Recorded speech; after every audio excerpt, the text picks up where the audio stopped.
Hello guys, আসসালামু আলাইকুম। Tracking পয়েন্টে আপনাদের স্বাগতম। তেল দিয়ে দিলাম 1 চামচ পেঁয়াজ বাটা, 1 চামচ রসুন বাটা, 1 চামচ জিরা বাটা, 1.5 চামচ কাঁচামরিচ বাটা। ভালোভাবে মিশিয়ে নিচ্ছি। আমার ভিডিওটি ভালো লাগলে অবশ্যই সাবস্ক্রাইব করে দিবেন।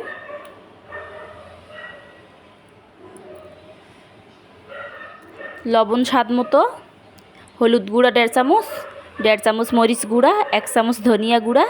ভালোভাবে মিশিয়ে নিচ্ছি।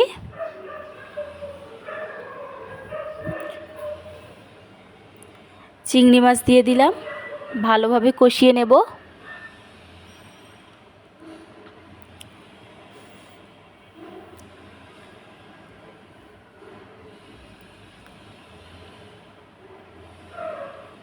সামান্য পানি অ্যাড করে দিলাম।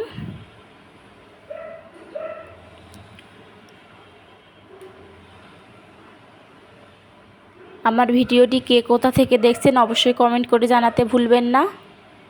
আমার ভিডিওটি ভালো লেগে থাকলে অবশ্যই সাবস্ক্রাইব করে দিবেন।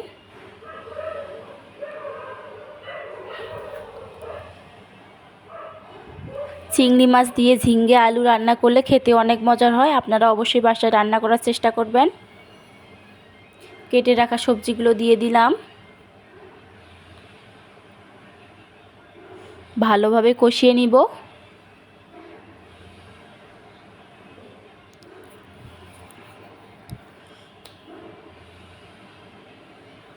ঢাকনা দিয়ে দিব সিদ্ধ হওয়ার জন্য। আবারও ভালোভাবে কষিয়ে নেব।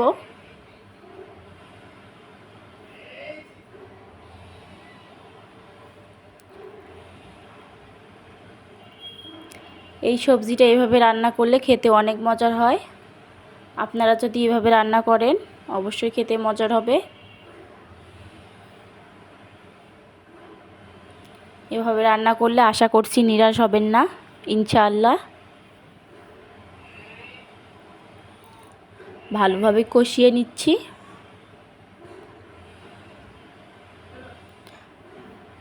সিদ্ধ হওয়ার জন্য পানি অ্যাড করে দিচ্ছি।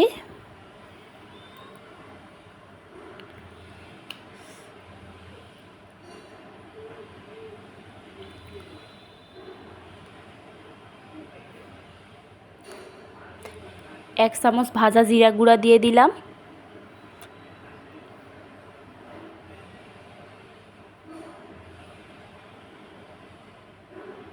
ভালোভাবে কষিয়ে নিলাম। আবারও নেড়ে চেড়ে দিচ্ছি।